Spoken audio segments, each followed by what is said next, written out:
Hello and welcome. Here's what's happening right now, bolstering Canada's economic defenses. It's a time when President Trump is taking direct aim at our economy. How provinces are now joining forces to streamline major projects. That's why we're seeing such reduced visibilities and blowing snow.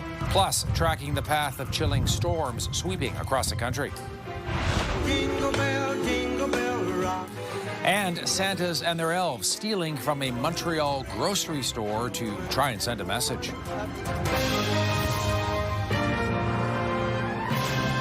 CTV National News with Sandy Ronaldo.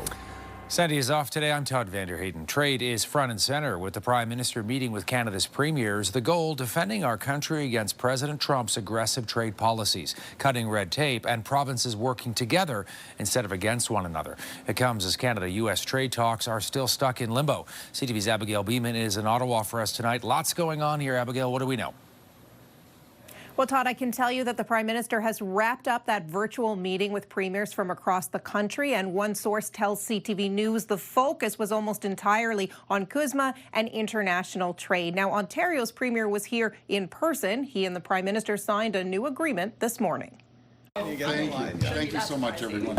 Ontario and the federal government signed an agreement to cut red tape for major projects, including the Ring of Fire. Today's agreement is the last step in our plan to get shovels in the ground this June. America's jobs and growth are at stake. The two leaders, though, may still not be on the same page about the controversial Ronald Reagan ad that angered the U.S. president. Watch the Prime Minister's face closely and judge for yourself.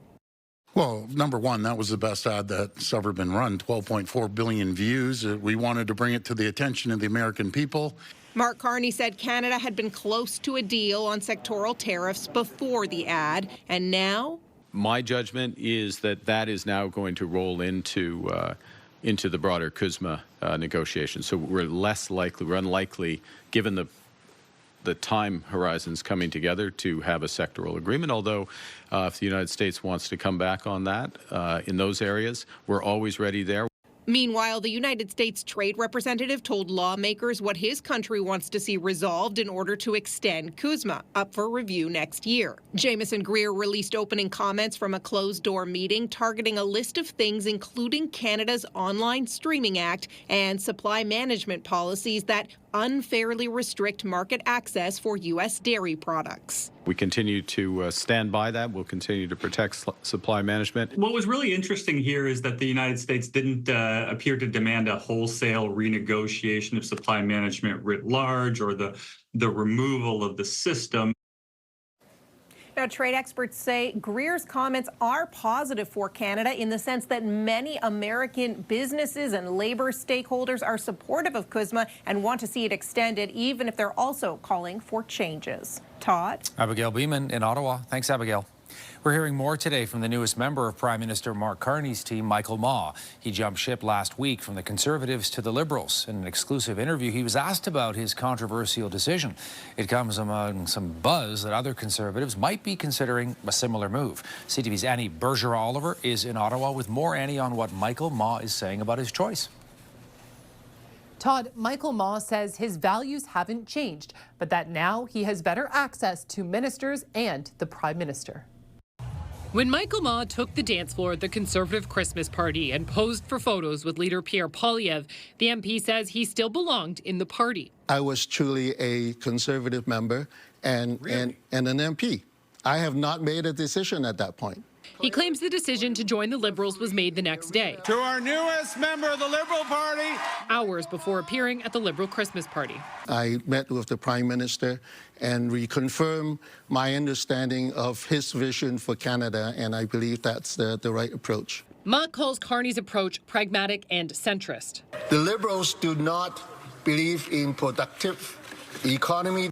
But the self-described progressive Conservative is offering few other specifics about why he switched. Instead of deepening division of the country, I believe that we are better served when we are with the governing party. But while Ma says constituents he consulted were on board, protests have popped up in his riding, and so has a petition calling for his resignation. He didn't really say anything in that interview that gives you any kind of sense of purpose. Just he likes Mark Carney, which maybe for him is good enough, but I think his constituents would probably ask for a little bit more. In the 2025 election, Ma won Markham Unionville with 50.7% of the vote, compared to the Liberals' 47.1%. Now the Nanos Research seat projection has the race too close to call. It'll be interesting to see whether that changes in the new year, but right now either one of those parties could win that riding. Asked whether he believes any more Conservatives will cross the floor, Ma simply said, Todd, he doesn't have a crystal ball. All right, thanks very much, Annie. To a bizarre story from Montreal now, where a group of thieves dressed up as Santa Clauses and Christmas elves targeted a grocery store. They were captured on camera stealing groceries to donate to people in need. Jingle bell, jingle bell, jingle bell rock. Police are investigating after the group swarmed the store, stole about $3,000 worth of food. Dubbing themselves modern-day Robin Hoods, they later left the food under a Christmas tree in a public square. There was also a note which said the theft was a political act to denounce corporate greed and grocery stores that profit from inflation and leave people struggling to buy food. Winter weather is hitting much of the country with blizzard conditions moving from east to west, and now a low-pressure system is moving through. Winter storm warnings are in place for Ontario, Quebec. For those of you in the prairies, you can add frigid temperatures to all of that blowing snow. CTV's Alex Karpa standing by in Winnipeg with more. Alex, on how people in Manitoba are doing today. Todd, the last 24 hours have brought forth blistery winds, heavy snow, and blizzard-like conditions for much of southern Manitoba. Conditions were messy and treacherous Thursday. Blowing snow and high winds forced dozens of highways to close in Manitoba. Snowplows continue to work around the clock to clear streets and sidewalks. This is a real humdinger when it comes to clippers. Environment and Climate Change Canada estimates Manitoba's Interlake region got between 15 to 20 centimeters of snow, while southern Manitoba, including Winnipeg, saw between 10 to 15. But it's the high winds that's creating this chaos. We've seen 70 to 80 kilometer per hour gusts, so those are pretty substantial when you combine it with all the fresh snow. That's why we're seeing such reduced visibilities and blowing snow. Schools throughout southern Manitoba, including Winnipeg, were closed Thursday. The University of Manitoba is also closed, with exams scheduled for Thursday being postponed until Saturday. Manitoba Hydro reporting several power outages throughout the province and warning it could take some time to repair them. Until the roads are open or passable or safe, we can't do that. So we're advising customers right now to prepare for an extended outage situation. Manitoba RCMP says there have been around a dozen collisions on highways throughout the province and say there are numerous reports of vehicles stuck in ditches. If you were already out there and needed to get someplace else, the idea is to drive as safe as you can and be prepared and have the proper things in your vehicle to keep you safe. This clipper is at the end of its cycle, but it's certainly not the end for this winter weather. More snow is coming on Friday, bringing with it much colder temperatures. Todd. Alex Karpa in Winnipeg. Thanks, Alex. Well, the storm that roared through Saskatchewan on Wednesday dumped more than 10 centimeters of snow on Saskatoon, but it's been great for those who work in the winter business. It's an industry that could very much use the help of Mother Nature. Alison Bamford joins us now from Saskatoon's Optimist Hill, where the hill is open. Alison. Todd, Optimist Hill was actually hoping the snow would come earlier in the month to help with production. But now that it's here, they'll be able to mix it in with what they've already made. The tough part will be packing it down before it blows away. This is what Tom Wilms calls his hobby job, essentially playing in the snow, pushing, packing, and piling. And that's the final touch. Saskatoon's Optimist Hill opened this week, a little behind last year. This year's been a yo-yo. It's warm one day, cold the next day, and it's hard to really make good, efficient snow.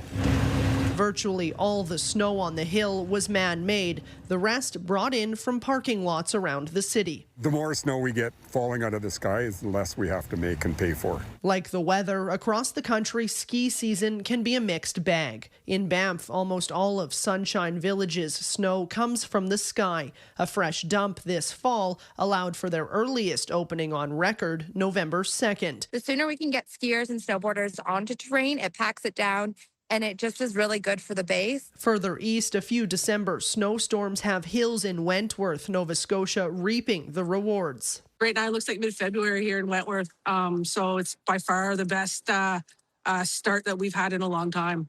Research shows the ski industry is facing shortened and more variable seasons due to climate change, but resorts believe these early starts typically translate to strong seasons. Kids come out with their ski gear, their new ski gear at Christmas, and the vibe just keeps going into the season, right?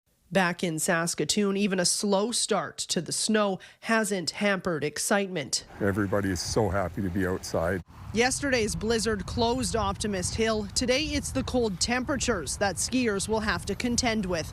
Todd? Allison Bamford, good to see you. Thanks for this. Well, Canadian climate scientists say our ability to understand the weather we experience is taking a hit with the closure of a key U.S. research lab. The lab is located in the state of Colorado. It's being dismantled by the Trump administration, which accuses the lab of being, quote, one of the largest sources of climate alarmism in the country. Let's go to Vancouver, where CTV's Andrew Johnson spoke to Canadian researchers. Andrew, what are you hearing on it? Todd, the words being used by Canadian climate scientists reacting to this decision aren't good. Words like destructive and devastating. The National Center for Atmospheric Research in Colorado is a cornerstone of U.S. climate and weather research, including predicting and responding to severe weather and natural disasters. It's managed by a nonprofit consortium of more than 130 colleges and universities. Canadian scientists say this amounts to a loss of the most important resource for understanding climate in the world. We're being put at a disadvantage, and this applies not only to Canada, but to really almost every other country in the world. We're going to be less able to deal with some of the changes we see in climate going down the road into the future. Another Canadian expert calls the institution irreplaceable for both scientists and the public alike. They're producing data sets that are used in everyday life, being able to turn on our phones and look at what the weather is going to be like today or a week from today. The Trump administration says vital activities the center performs, such as weather research, will be moved to another entity or location. More than 800 people work at the research lab. Experts we spoke to today say it's possible many of these top climate scientists could end up in Europe or here in Canada. Todd. Andrew Johnson in Vancouver. To the United States, and new photos from the estate of the late disgraced financier Jeffrey Epstein were released today. It comes just one day before a congressional deadline to make all the files public. More famous faces were shown, more clues about what was happening in the world of the well-connected sex offender. CTV's Joy Malbin is in Washington with more, Joy, on what we saw today and what it all means. Hey, Todd. There's no context with some of these pictures, and some are kind of disturbing and creepy. They show female body parts marked with quotes in black ink from Lolita, the novel about a man's sexual obsession with a 12-year-old girl. There are photos of rich and powerful men on Epstein's private plane, Bill Gates posing with a woman in a hotel lobby. No suggestion of wrongdoing, and Gates has said he regrets his association with Epstein. Another image shows a text exchange about sending girls asking $1,000 for a Russian woman, saying maybe someone will be good for Jay. Democrats released these images to keep the story alive and the pressure on the Trump administration. Have a listen. The reality is the president could end this all tomorrow, tonight, by releasing every single file. And everything that we have put out has been sent to us by the estate. Everything that we will continue to put out has been sent to us by other, whether it's the estate or the U.S. Virgin Islands. And so they have tried everything they can to stop or slow this investigation down. And also, Joy, Epstein's longtime associate, Ghislaine Maxwell, in prison for her part in his crimes, is making some moves today. What can you tell us? Yeah, Epstein's accomplice Ghislaine Maxwell, who was just transferred to a minimum security prison camp in Texas, she claims she did not have a fair trial. Now, it's a long-shot bid for her to try and overturn her conviction. She wants the president to give her a pardon as well, and Donald Trump has not ruled that out. All of this is very painful for the hundreds of survivors of Epstein's crimes as they wait to see what the Justice Department will release by the deadline tomorrow. Todd? All right, our Washington Bureau Chief Joy Malbon. Thanks, Joy. Meantime, the famed John F. Kennedy Center in Washington is being officially renamed the Trump Kennedy Center. I was surprised by it. I was honored by it. You know, we're saving the building. We saved the building. The building was in such bad shape, both physically, financially, and every other way, and now it's very solid, very strong. President Trump's handpicked board voted to rename the Performing Arts Center. Congress has approved more than $250 million in renovations. The president is now quite involved in the center's programming choices. The center itself was named after JFK 2 months after his assassination and as a living memorial to the late president. All right, coming up for us, a crypto con job. I don't have no retirement saving. Everything is gone. How a cryptocurrency scam stole millions from Canadian victims. That's next.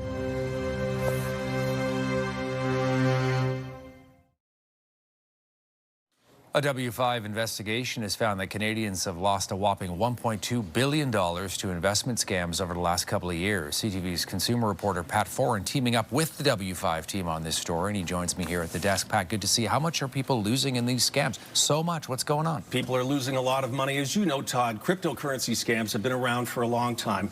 But with AI, these fake videos are getting more realistic and more genuine, and Canadians are unfortunately falling for them. And, you know, they just want a little bit of money off the top. People put in some money. It looks like it's growing, and of course it's not. And then, you know, for this W5 investigation, we spoke with a woman, and she lost her entire life savings. Wow. All right, and we're going to hear a little bit more on that as well to get a sense of what happened. Let's listen to this. Denise decided to go all in and took out a second mortgage on her home. I applied for almost $1 million on the equity in my home. I took it out and I started sending it to them, right? Like $350,000, $350,000. After investing $1.2 million, she thought it had grown to over $3 million. But when she tried to take money out, she was told she needed to pay taxes and fees. She borrowed another $500,000 from family and friends and maxed out credit cards. In the end, she was scammed out of $1.7 million. I don't have no retirement saving. Everything is gone. I can't believe that amount of money, and it's now gone. What about any chance of recouping any of that money? Well, the problem is once people realize they have been scammed, they might contact the police, they contact us, but it's cryptocurrencies. It's on the blockchain. It's around the world, probably with organized crime. The chance of getting it back, Todd, is pretty much zero. And we're hearing that people are in dire straits. Some people, this woman is worried about losing her home. We've heard about people in shelters. So people aren't just losing a little, they're losing a lot. It's just too good to be true in a lot of cases, right? People see these scam videos, they fall for them, and once they get into them, it's hard to get out. They see their money, they think it's growing, but it's just not. CTV's Pat Foran, good to have you with us here, Pat. Thanks so much for this. Thanks, Todd. And you can watch the full W5 investigation. That's tonight on the CTV National News at 11. We'll be right back.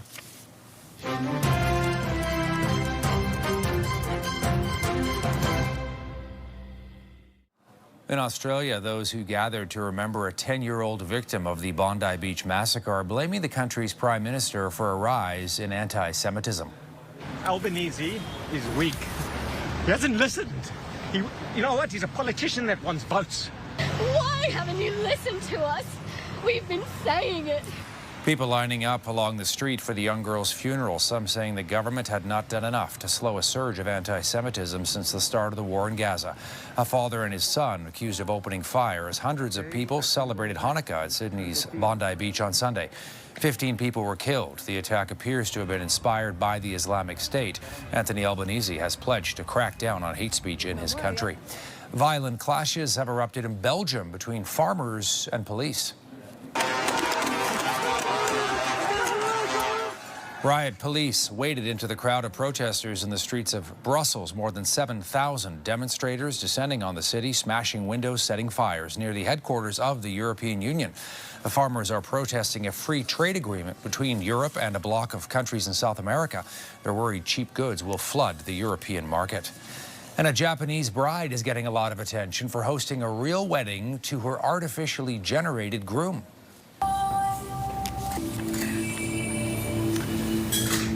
The 32-year-old wiped away tears on her wedding day as she faced her husband-to-be on her smartphone and attempted to place a ring on his finger using augmented reality glasses. She says a year ago, ChatGPT advised her to end a relationship with her human fiancé and then helped her generate a new one based on a video game character. Marriages involving AI are not legally recognized in Japan, although data suggests they are gaining in popularity.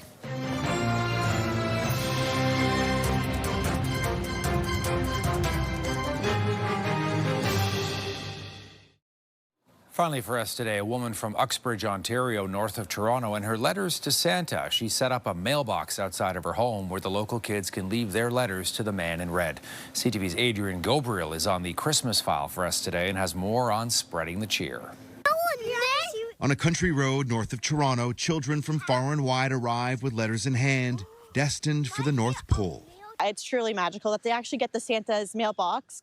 Go this way, dear. 7 years ago, Melanie Provis and her husband began setting up a few modest Christmas decorations outside their family home. We started with 2 lonely little reindeer.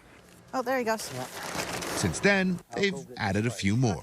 About 30 plus blow-ups. This year, we have 30,000 lights.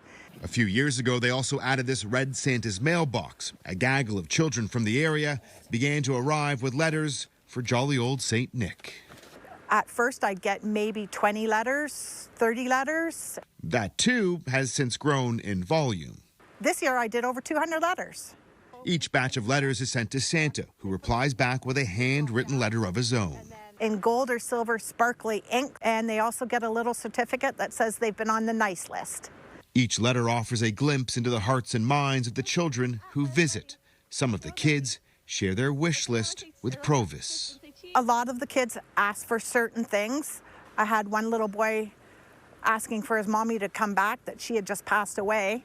This time 2 years ago, Provis's brother unexpectedly died. He was also a big supporter of her Santa setup. We have some decorations dedicated to him. I hope he sees them from heaven. Did the boys get their letters? For Provis, her wish each Christmas is to share the magic of the season. It fills your heart with joy. With the world the way it is now, if you can make somebody happy and by a simple letter, why not? A shining, selfless act that's brightening the lives of hundreds over the holidays. Adrian Gobriel, CTV News, Toronto. Absolutely. That's our newscast on this Thursday. I'm Todd Vanderheyden. Thanks for sharing your time with us. For breaking news as it happens, watch CTV News Channel. Your local CTV News is coming up next. CTV National News, Canada's #1 newscast.